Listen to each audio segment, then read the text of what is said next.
All right, so we're going to finally get into what we're actually doing, get into our limits. All right, now to do that, we're going to start off with our bell work. For that first one, super easy. I have a feeling you all got it. Who wants to walk me through it? What did you do? You just changed the X for You changed the x for 2, right? And you plugged it in and worked it out? Oh, awesome. All right, so as Raquel said, we literally just changed this. If you want to write it in function notation, it would be like saying f of 2, and we change all of the x's for 2's. Now, since you guys are so good, we're going to go ahead and do this a little faster. 2 squared is 4 times 3, 12. 2 times 2 is 4 minus 9. Then we can put it all together so that f of 2 is 16 minus 9. 7. Good. Awesome. Anybody get the second one where we got to use trig? No. Well, the first step isn't any different, right? We're just going to plug it in. And so this, you could think of this one as like f of pi over 2, which is cosine of 3 pi over 2, because we're just multiplying 3 times pi over 2. Okay. Luciana, there's notes over here for the new unit, okay? So when I do that, then I need to use the unit circle. So back table, or anybody, it's on the wall. Take a look at it. If you look at it, what is cosine of 3 pi over 2? First of all, where is 3 pi over 2? so it's this one. Yep. What is 3 pi over 2? What? No, what is just 3 pi over 2? What angle is that? 270, right? I'm pointing straight down. And what is the cosine of that? No. So whenever we're at one of the 90-degree angles, guys, it's always either going to be 1, -1, or 0. Cosine is x. What are we when we're like on the y-axis? What's x? 0. So this is just 0. Okay? All right, now down here. Yeah, you can put it in the calculator. You get the same thing. Okay? As long as you have your calculator in radians. Don't put it in degrees. For this bottom one, what happened here? What happens when I plug in 3? What is this bottom? 0. What does it mean if we're dividing by 0? It's not 0, no. This means that it is undefined. Right? We can't do it. It's undefined. All right. All right. So then when we jump into what we're actually doing, the limits, go ahead and read that definition of a limit. Lucas. Thanks, buddy. Read through that definition of a limit, guys. Does it freak you out? Does anybody understand it? Does it look like Greek? Russian?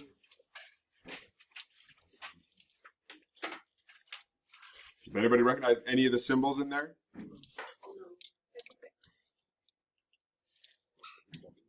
No? All right, here's the truth. This is the part that we're actually going to be working with, all right? Okay? And what we're going to do is we're going to kind of write this down. Oh, I took this out. Why is it still in there? Is that still in yours? I took this part out. This like part about AP because these notes are different for you guys, and I took it like my answer key doesn't have that in it, but for some reason this has it in it, which is kind of weird.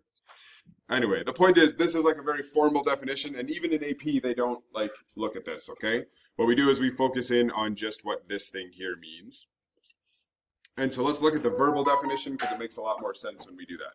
Okay, so in the verbal definition, L is the limit of f of x as x approaches c, if and only if L is the one number you can keep f of x arbitrarily close to just by keeping x close enough to c but not equal to c. It's still kind of like a lot, right? So let's summarize this and put it into like what I would call layman's terms. Anybody know what layman's terms are? I think I've talked about that before in class. No. Well, a layman was somebody who was like not very intelligent back in the day. And so when you say put it in layman's terms, it means put it in simple terms. Okay, so that anybody could understand it. Because when I read that, even as a mathematician, it gives me anxiety. Okay, so let's talk about it in a more simple way. So we're going to summarize this to say that what is f of x doing as x approaches c? Okay, and in this case, c is simply a number. Okay, that's all it means. So what is f of x doing, as in what is y doing, right? That's what f of x means, as x approaches a number. This is like the fundamental difference between what we've done before in all of our pre-calc and what we're going to do in calculus. In other words, I don't care what the function equals. I care what it's getting close to. Does that make sense? Kind of? No. So, think about it this way. In all your pre-calc, what did you do? What did we just do in the bell work? Find f of x. You found f of x, or specifically, I think we found what, like f of 2, f of pi over 2, and f of 3, right? We plugged in a number for x, and we said, what is it? Okay? In this case, we're not doing that anymore. We're saying, what is it getting close to? What's the biggest difference? It means that on that third one, up here, if I scroll up to it further again, this one where it was undefined, the limit can still exist. We can still be approaching something, even though the function doesn't exist. That's what we're getting to. All right, so that regardless of what the function is or isn't, we can still approach something. Okay? So, let's like look at this notation, I guess. All right. So this is the notation that we're going to get used to. That's what we're going to practice today as well. And so the limit as x approaches c of f of x is equal to L being our answer in this case. Or I can say the limit of f of x as x approaches c is L. So to write this out, the two ways that we can say this were the limit as x approaches c of f of x is the limit. Or in our case, we just called it L, like the solution. The other way we can say this is the limit of f of x as x approaches c is the limit. So I'll give you a second to write those down.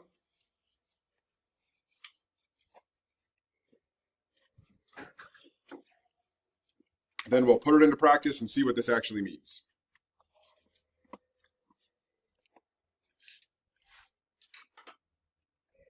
And we'll start, as always, with pictures, because they're easier. We like pictures.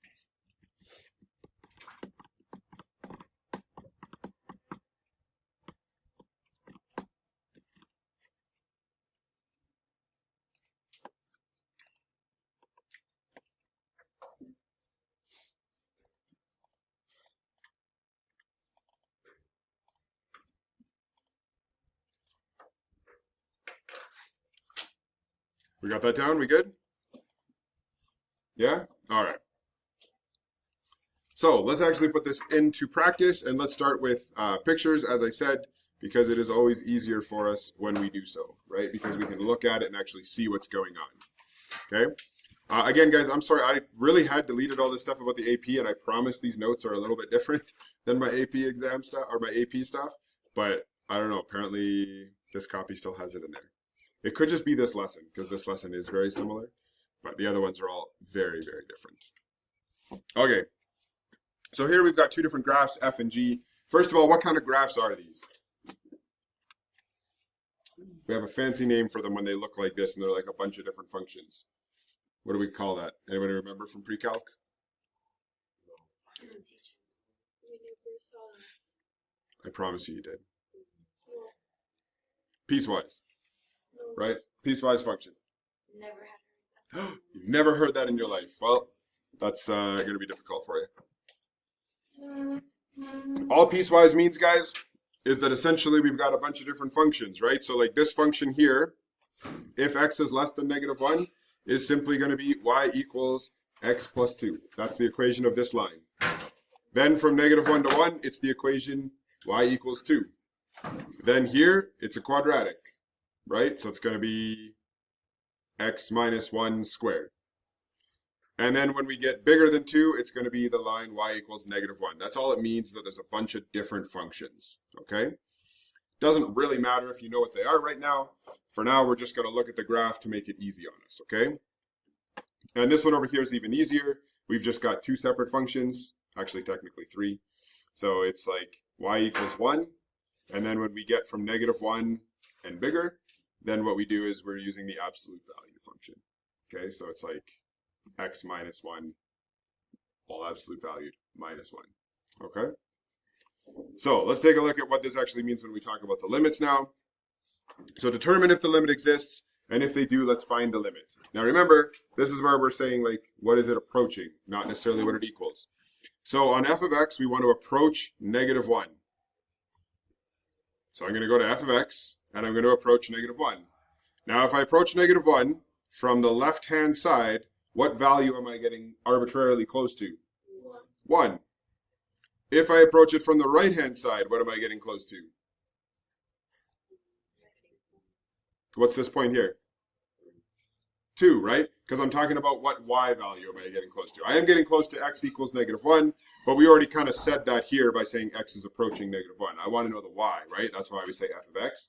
In this particular case, I got two different things. So this does not exist, DNE. In order for it to exist,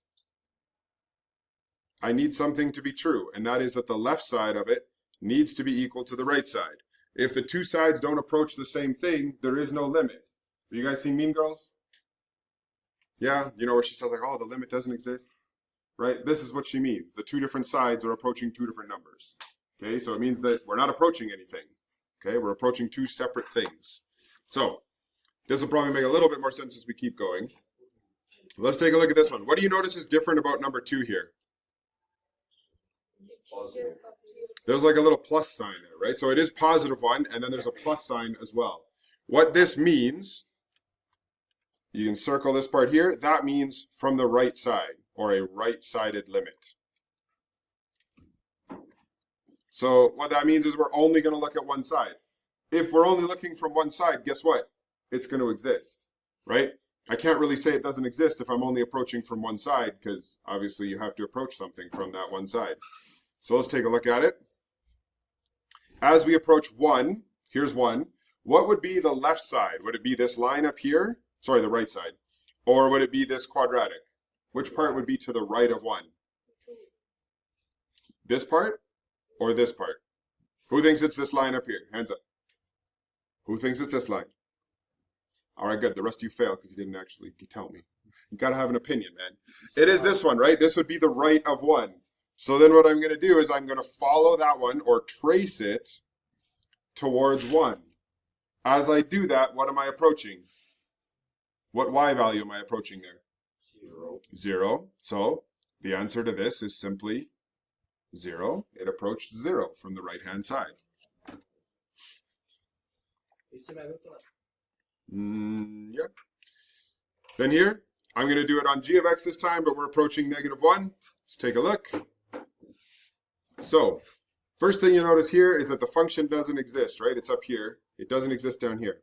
But from the left side and the right side, I'm approaching the same thing. How do I know I'm approaching the same thing? If you're having a hard time, literally use your fingers, guys, and trace the graph from like the left and right.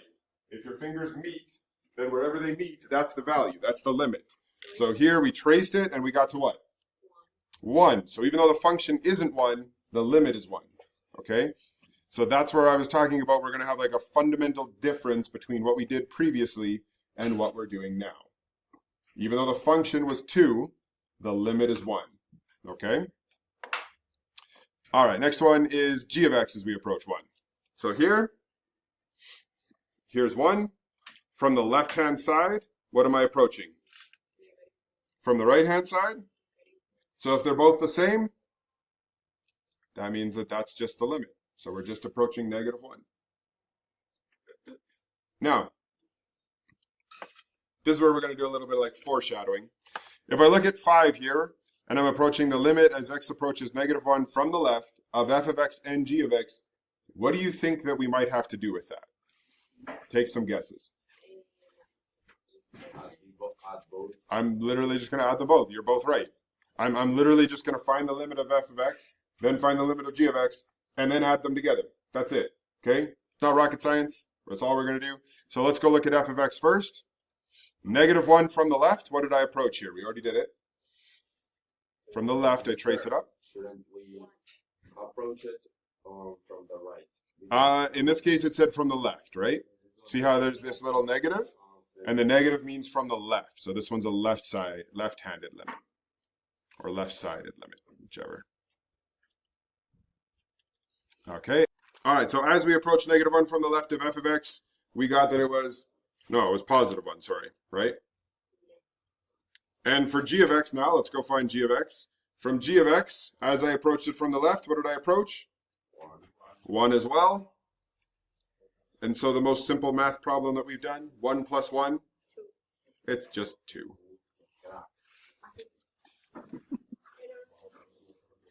Okay, what don't you understand?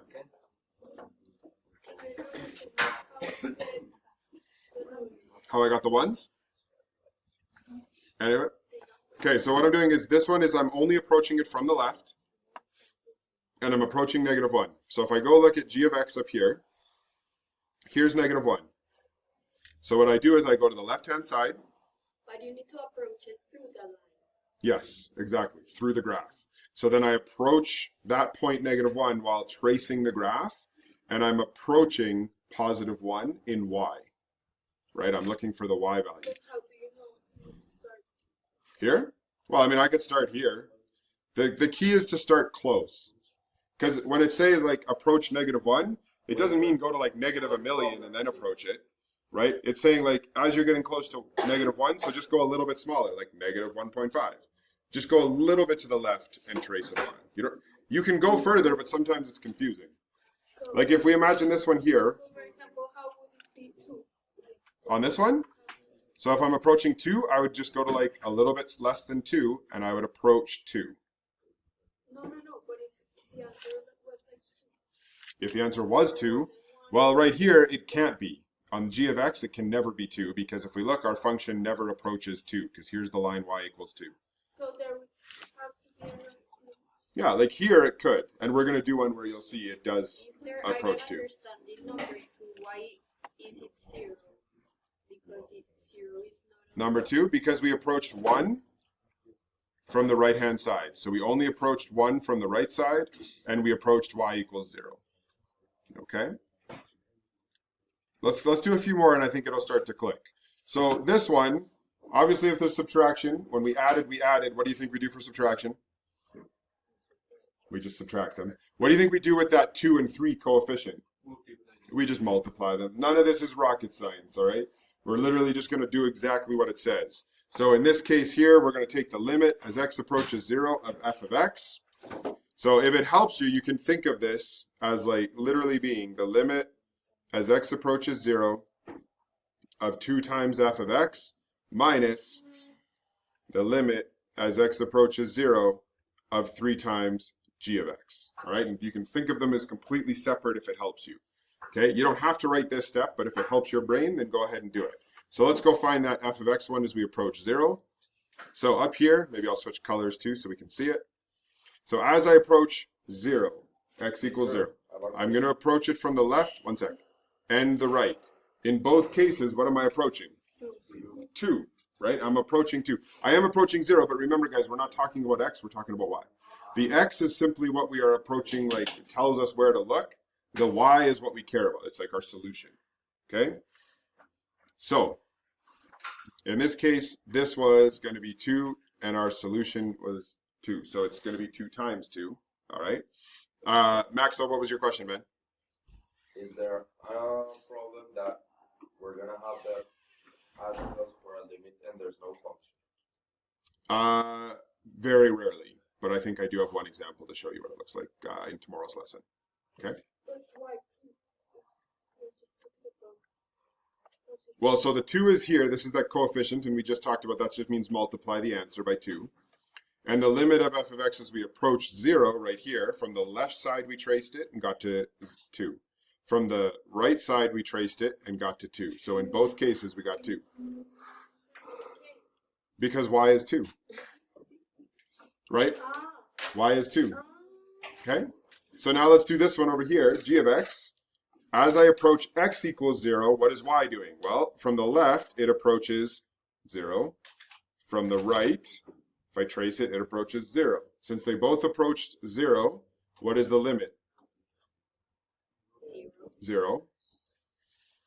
So then I just work this out. 2 times 2, 4, minus, what's anything times 0? So this whole thing is just 4. Kind of starting to make a little bit of sense? Maybe? So here, the next one, number 7, if I'm multiplying f of x times g of x, what do you think that means? Just multiply them. Find the two answers and multiply them. So let's go approach -1 from only the right side, because remember, this little plus sign means only approach it from the right.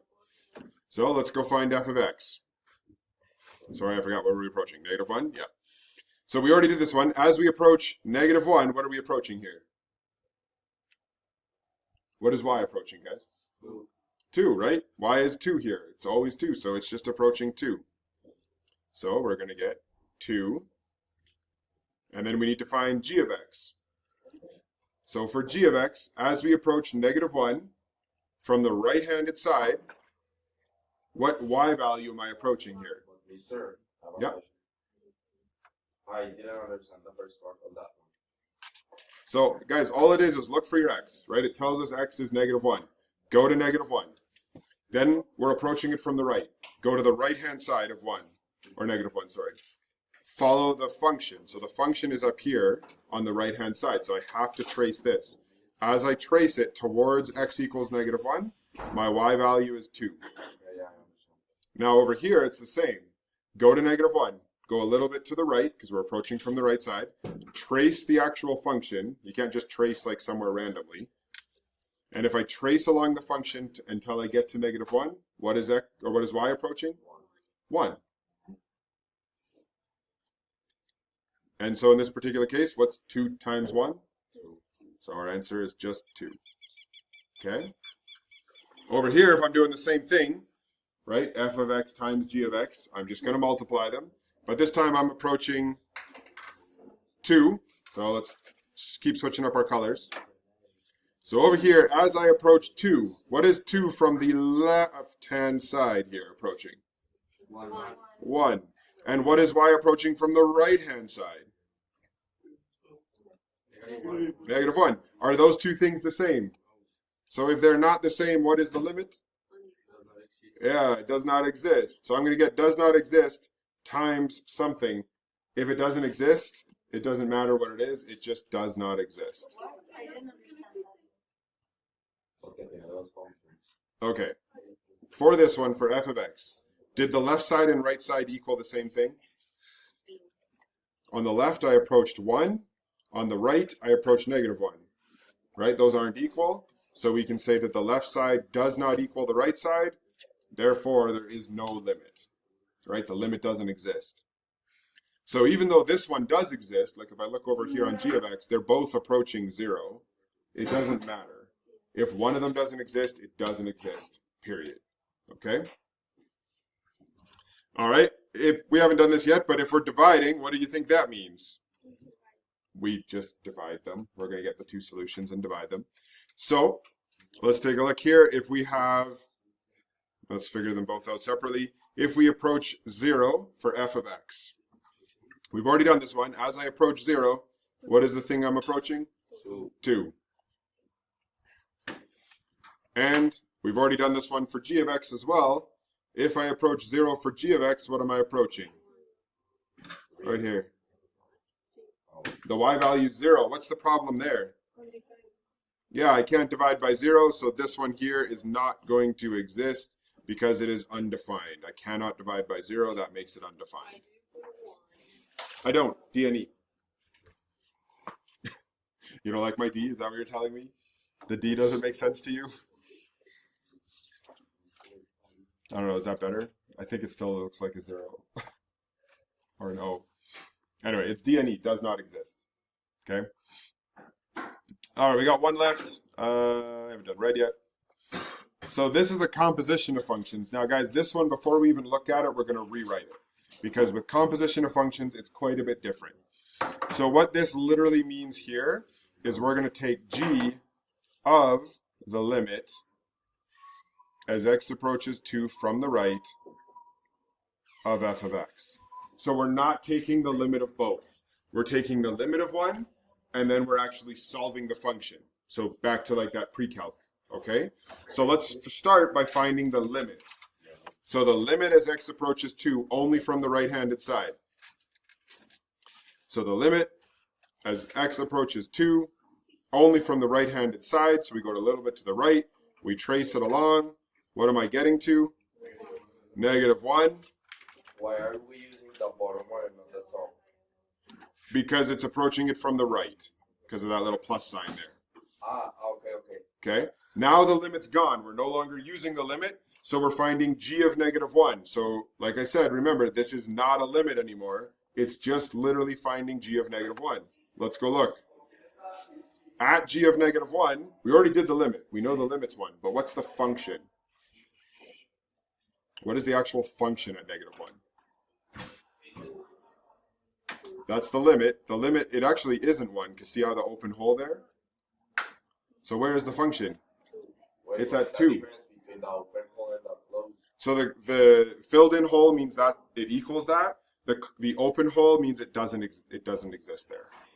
Okay? It's like when you did this in pre-calc, this would have been like parentheses because it doesn't include the value. It's everything up to -1, but don't include -1. Okay. Okay? And at -1, our function is 2. So in this case, g of -1 is just 2. Okay? So when